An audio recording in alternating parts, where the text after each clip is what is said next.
El Ciudadano Entrevista se va a dar un verdadero placer, va a entrar virtualmente a la casa de Ricardo Alfonsín. Vamos a ir rápidamente a una casa de la democracia argentina. ¿Cómo le va, Ricardo? Buenas tardes. Pero muchas gracias, Gabriel. Muy bien, muy bien. ¿Usted cómo anda? ¿Bien? Bien, la verdad, cuidándonos en Mendoza, me imagino como en Buenos ¿Cómo Aires. es? Sí, pero con una cuarentena mucho más segura. Nosotros, los que pertenecemos a la clase media, podemos tomar más precauciones, podemos adoptar más medidas de seguridad y vivimos en situaciones de confort que seguramente no tienen los 14 o 16 millones de pobres que hay en la Argentina, sobre todo los más pobres, ¿no? Y sería bueno que nos pusiéramos a trabajar hacia adelante en serio, no de pico, por la construcción de una sociedad más justa. Y para eso hay que hacer un esfuerzo y tener disposición para construir sociedades justas. Mm. Por lo cual entiendo, más allá de que obviamente no está satisfecho, se desprende de sus palabras que hay cierto dolor, como me parece que los hay en cualquier argentino que tenga sensibilidad por el otro, que dentro de todo está de acuerdo con las medidas tomadas por el Poder Ejecutivo.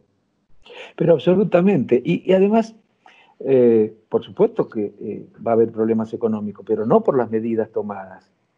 Esto es lo que no dicen algunos que pretenden sacar un rédito cuando la situación sea superada y cuando tengamos que enfrentar los problemas. En todo el mundo, en todos los países del mundo, aunque hayan tomado decisiones de otra naturaleza, en los países en los que se priorizó la cuestión económica, digamos, se viven problemas económicos muy serios, muy severos. Estados Unidos emitió como nunca en los últimos 80 años, va a tener un déficit fiscal que tampoco tiene precedentes en los últimos 50 años, 40 millones de desempleados, el equivalente a Una los Argentina. habitantes de la Argentina, exacto. Bueno, todos los países van a tener problemas, pero reitero, que frente a los problemas que vamos a tener que enfrentar haya espíritu de colaboración y cooperación entre todas las fuerzas políticas, sociales y económicas y además disposición a hacer un esfuerzo solidario para que el esfuerzo no recaiga más de nuevo en los que menos tienen, ¿no?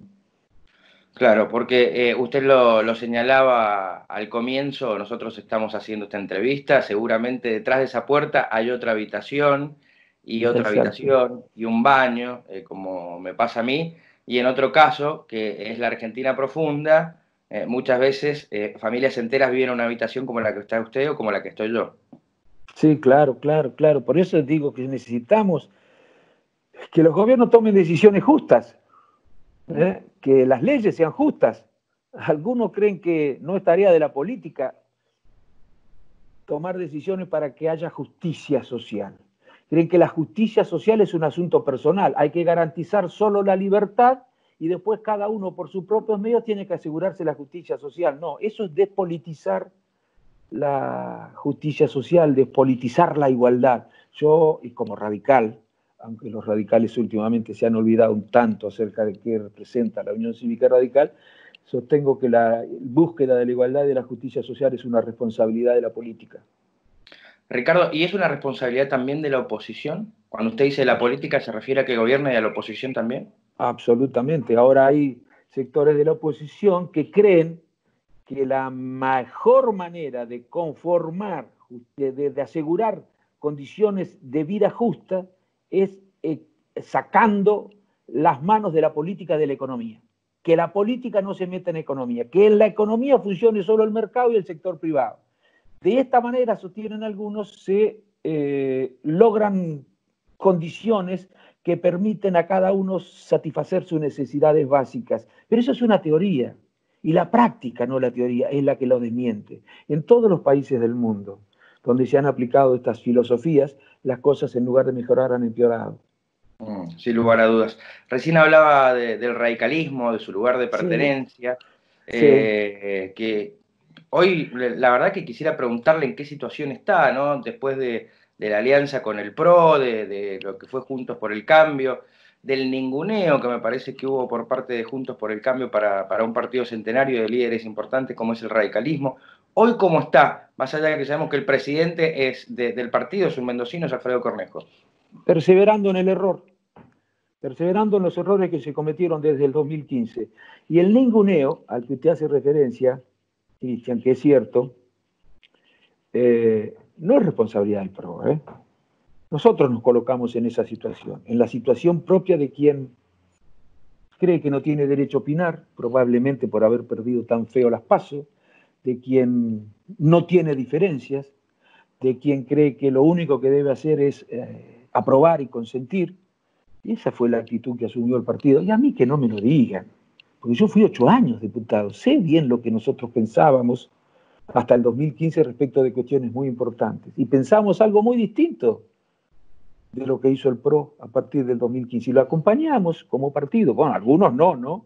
Pero el partido mayoritariamente e institucionalmente acompañó decisiones que no eran buenas para el país. Y la realidad nos ha demostrado a los que decíamos que no eran buenas y a los argentinos que teníamos razón.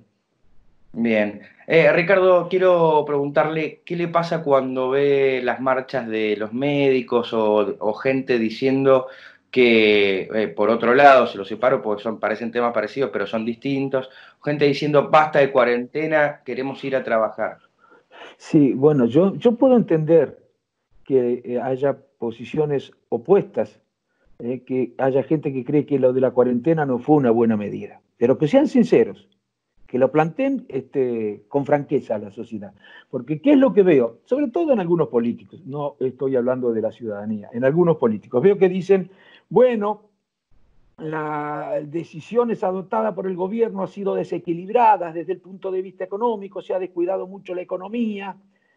Y cuando el periodista le pregunta, ¿pero usted cree entonces que hay que terminar con la cuarentena? Enseguida responden, no, yo no digo eso. Pero entonces, ¿a qué se refiere usted? Bueno, a que hay que salir gradualmente, hay que salir con prudencia y de a poco. Y eso es lo que está haciendo el gobierno.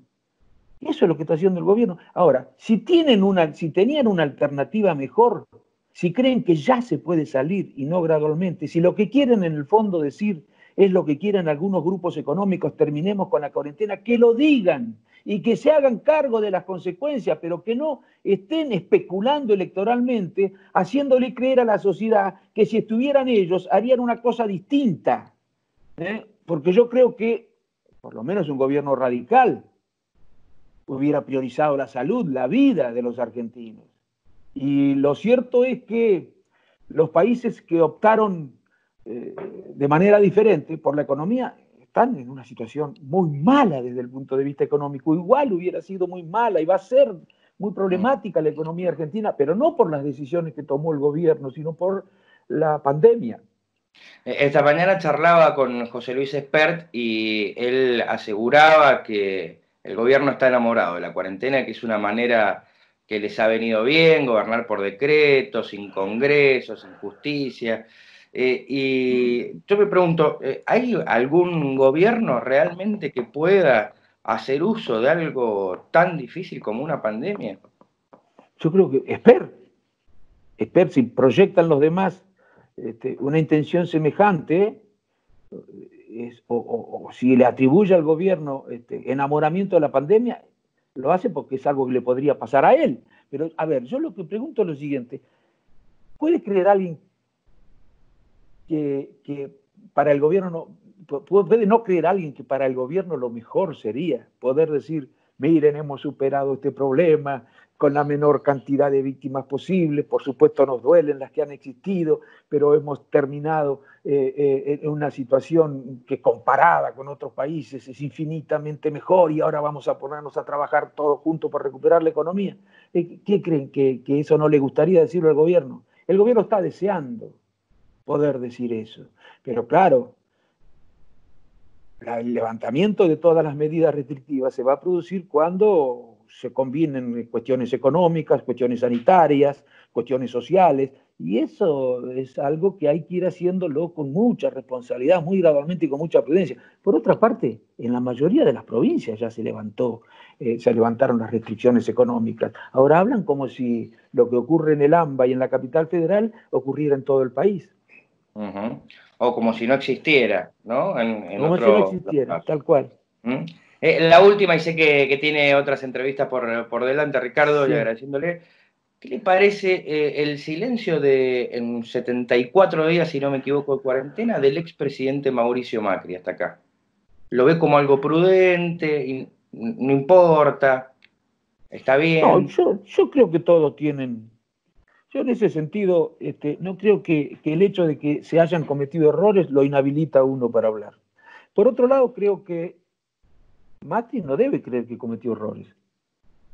Y algunos radicales no creen que Macri cometió errores.